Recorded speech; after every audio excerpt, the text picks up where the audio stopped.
Welcome to this video as always. Now I just learned something yesterday, and the President Trump apparently, it's been reported, is taking this zinc, a zinc supplement. I thought that's interesting. Let's do a bit of background on that. Now I am convinced, if you've watched this channel you'll know this, that this stuff is going to be helpful as an immunoprotective and an immunomodulator, in that people that are short of vitamin D can be immunocompromised. But what about zinc? It's an interesting question. Now, the thing about vitamin D and zinc, I just happen to have got these from a particular supplier. You get them from the supermarket. They're just general, very cheap supplements. And when I say very cheap, the pharmaceutical manufacturers, I guess they could make 1,000 doses of each of these for about $1. You know, basically they're free. So given that these medicines are generic, well, they're not medicines, they're supplements, given that they're free, then no one can make any significant money out of it, because any reputable manufacturer can produce these literally by the ton. So there's not a lot of vested interest in promoting these in terms of financial gain. Lots of money to be made from expensive vaccines, lots of money to be made from expensive drugs, from clever clogs treatments. But, you know, what about the basic things? Anyway, that's enough of me prattling on. Let's get straight down to the evidence. So I thought, okay, President Trump's taking that. There's probably some evidence for it. Let's look at what it is. And there is. I mean, I have been aware of zinc for a long time, of course. I mean, zinc is in quite a few over-the-counter cold remedies. And there is evidence that people that are low on zinc are much more likely to get common colds. But let's stick to the pandemic in hand at the moment. So first study, and I'm going to look at two studies today. First study. Now the bottom line of this video, by the way, does seem to be very protective. That's the bottom line. But first study. Low zinc levels at clinical admission associated with poor outcomes in COVID-19. So this is from research from Barcelona, from what we might call the first wave in Spain. Now these are direct quotes from this paper.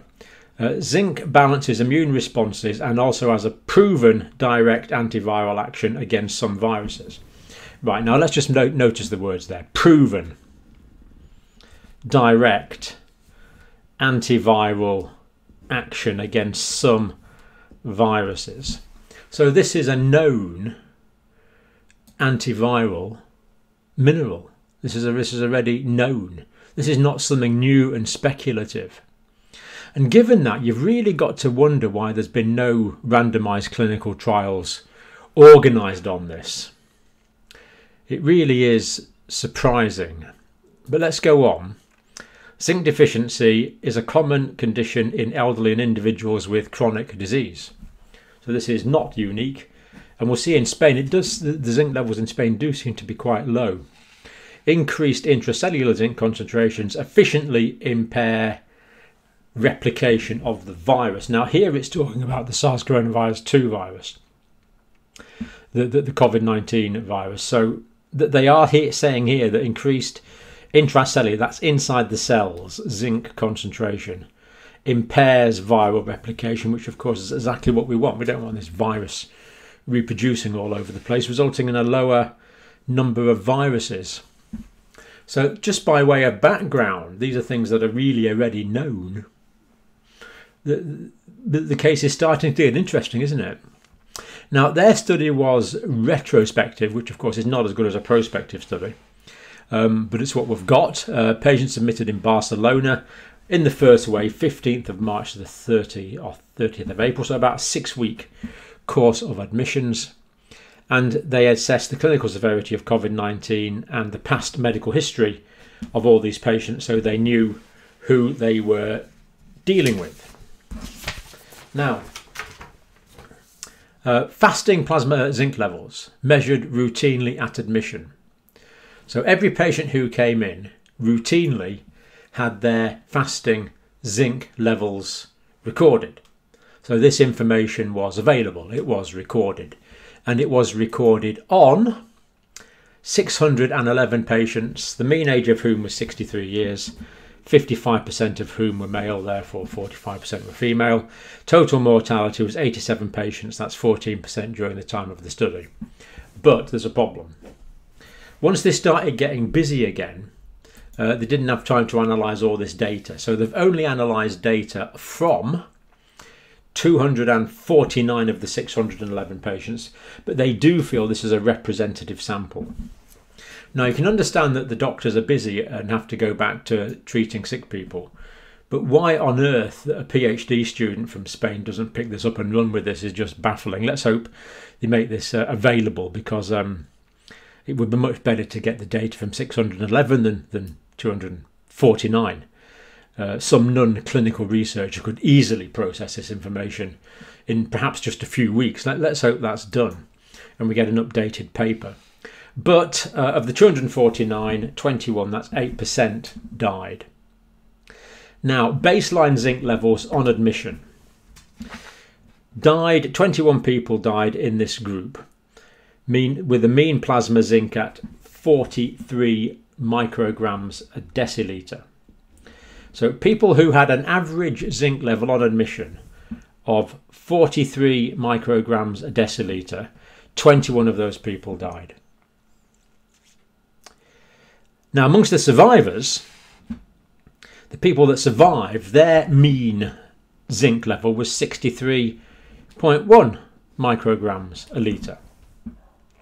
So that was the average zinc level in the people that died. That was the average zinc level in the people that survived. So here we can see we have a pretty strong correlation. This is a correlation. Can we say that it was the low zinc levels that made people more likely to die?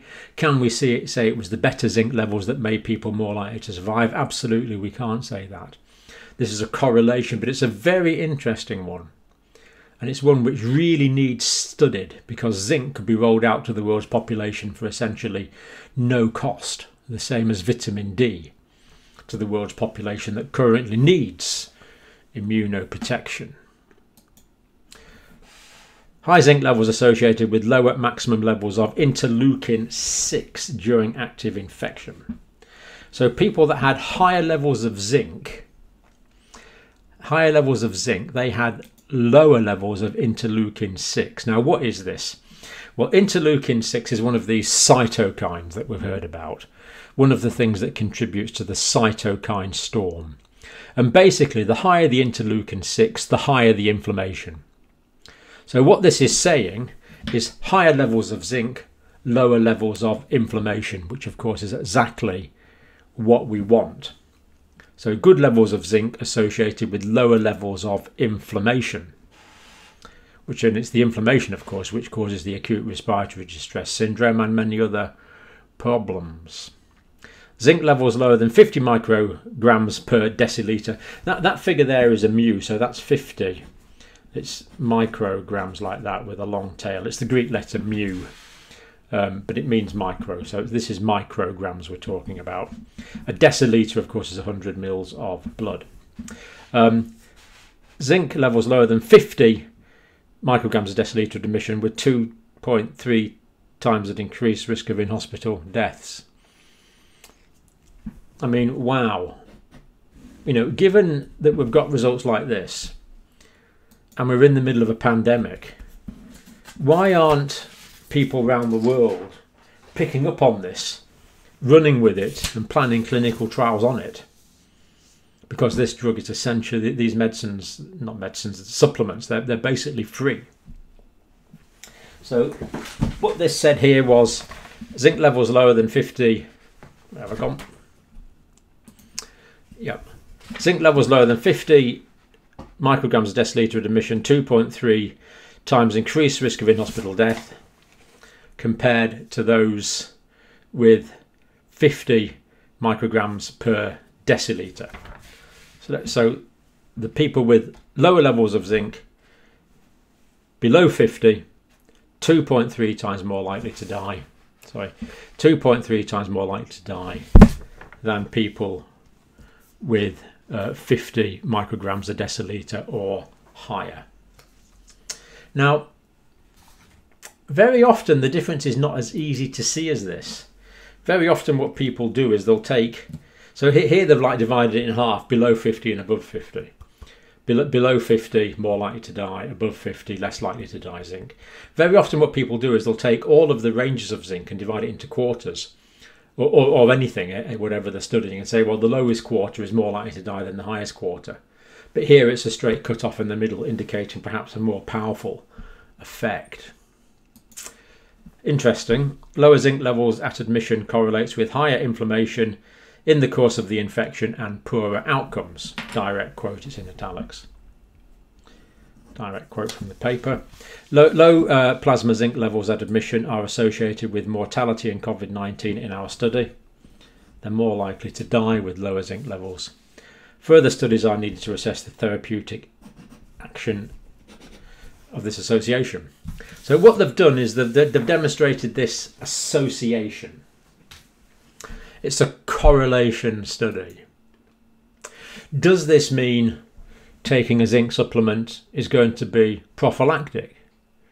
Prevent someone from getting more severe inflammatory related COVID-19 disease? Is it going to mean they have a viral load? Is it going to be a good prophylactic? We don't know. The studies haven't been done. If people are admitted with COVID-19 and we give zinc at that stage, is that going to act as a treatment, reducing complications and reducing death?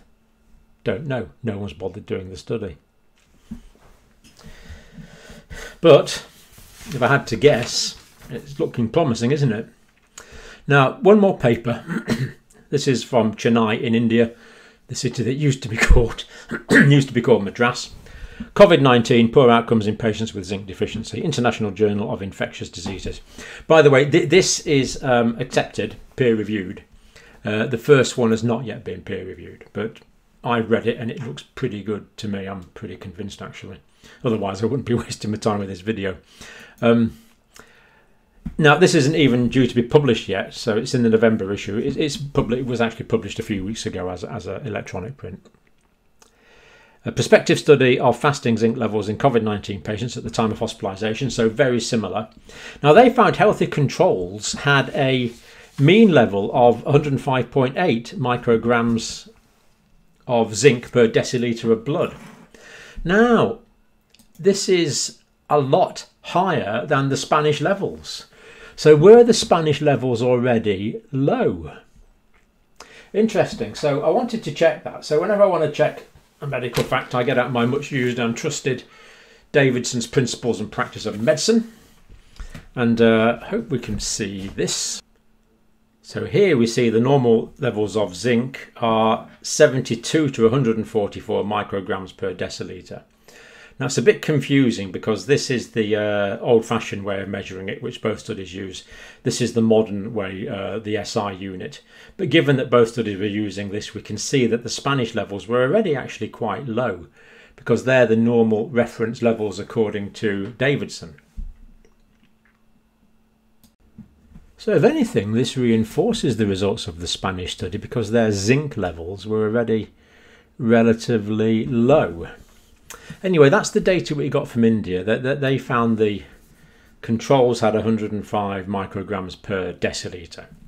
Anyway, I don't want to get too involved in the figures because it's high or low we're interested in, really. Now, the study in India, the researchers say zinc is a trace element with potential immunoregulatory and antiviral properties. So the Indian doctors are completely agreeing with the Spanish doctors, but making it clear it's immunoregulatory. Now, immunoregulatory, immunomodulating, well, we know vitamin D does this. We're now learning that zinc does this as well. So it stops excess inflammation and presumably facilitates adequate inflammation, which is necessary as part of the immune process. So zinc important as that sort of immunoregulator. Is utilised in the treatment of coronavirus disease 2019, apparently, according to the Indian studies, in India. I don't know that it's being used in other countries, but in India they seem to be using it therapeutically, according to what they're saying there. Now, we don't have evidence for that yet because the trials haven't been done, but just reporting what the Indian doctors are saying. Patients with serious COVID-19 had significantly lower zinc levels compared to healthy controls. So again, they're saying more serious disease, lower levels of zinc. Zinc deficiency COVID patients developed more complications. So the difference here is that zinc deficient patients, in the patients that are deficient in zinc, 70.4% develop complications. In the patients that are not deficient of zinc, 30% developed complications. So big difference. Zinc deficient patients, 70% developing complications. Non-zinc deficient patients developing only 30% developed complications. And the p-value there is p equals 0.009, which means it's a very significant result. The probability of that arising by chance is remarkably low. Acute respiratory distress syndrome, more common in people with low zinc. More steroids required in people with low zinc. And that makes sense because if you haven't got the zinc acting as an immunomodulator, the steroids can bring the inflammation levels down and increase mortality. Patients with lower levels of zinc more likely to die. Zinc deficient COVID-19 patients had a prolonged stay in hospital. Zinc deficient patients, it was 7.9 days. Non-zinc deficient patients, 5.7 days. Again, a significant result. And the Indian researchers point out that in vitro studies, in experiments, reduced zinc levels increase SARS coronavirus 2 virus receptor interactions. So reduced zinc levels increase increase the interactions between the virus and the receptor. Now we know about this, so if this is the spike of the virus and that's the receptor, then the virus clicks into there to put the virus RNA into the cell that it infects. So if there's reduced levels of zinc, that happens more easily. High levels of zinc, that happens less easily. So again, good levels of zinc, from this it would appear, are preventing the spread of the virus from one cell to another. Increased zinc levels inhibit ACE2 expression. ACE2 are the receptors the virus binds into. So again, that will potentially reduce the ability of the virus to reproduce. So, interesting. Two pretty good correlation studies. But I just wanted to do a quick review before we finish this video of what we already know. So I went to the National Institutes of Health website. Look it up for yourself. What zinc does? Well, it's catalytic activity of approximately 100 enzymes. In other words, it's necessary for the biochemistry of the cell. Plays a role in immune function, in producing proteins, in wound healing, in producing DNA for cell division, and indeed in cell division itself. It's needed for normal growth and development, pregnancy, childhood and adolescence. And interestingly, it's also required for normal taste and smell. Well, that one was interesting. Now, zinc and immunity specifically. Zinc deficiency depresses immune function. Simply stated as fact, this is a direct quote. Even mild to moderate degrees of zinc deficiency can impair macrophage and neutrophil function. Macrophage are some of the white cells, the neutrophils are others of the white cells needed for the immune response. And also, particularly, zinc is necessary for the function of the natural killer cells, which are very antiviral cells. And also complement is another component of the immune system. Body requires zinc to develop and activate T lymphocytes. Now, we've talked a lot about T lymphocytes. These are completely essential in the response to SARS coronavirus 2. And the body requires zinc to develop and activate T lymphocytes. This is all already known. Low zinc levels have been shown to reduce lymphocyte proliferation. So the lymphocytes, again, these antiviral cells, and the proliferation means the way that they divide and increase in number if there's an infection. And it also says this problem can be corrected with zinc supplementation. So here we see the National Institutes of Health saying that these problems can be corrected with zinc supplementation if the zinc levels are low, and other studies have said that low zinc levels are common. Do you see what I'm saying here? This is actually quite profound stuff, isn't it? It's actually quite amazing, this, really. Low zinc status have been associated with increased susceptibility to pneumonia and other infections in children in developing countries and the elderly. So there's some definite science in these groups anyway. So where does zinc come from? Well, not many of us eat oysters. I've never tried one in my life. Other seafood, probably hard to get. But it's in beef, pork, baked beans, fortified cereals, pumpkin seeds, yogurt, cashew nuts, chickpeas, oats and almonds. It's in all of those things. And the supplement is essentially free to produce. So President Trump's taking extra zinc. The science shows that low levels of zinc are correlated with more severe SARS coronavirus 2 infection and correlated with more deaths. What we don't know is if giving zinc will prevent people getting sick, and what we don't know if giving zinc will help people recover when they are sick. We can't say that because these are correlation studies. So more clinical trials desperately needed, but it would appear that the president and those advising him are sufficiently convinced of the efficacy of zinc to give the president additional zinc, presumably in the form of a supplement. And if you're listening, Mr. President, I would love to know what dose you're taking. So with that, thank you for watching this video as always.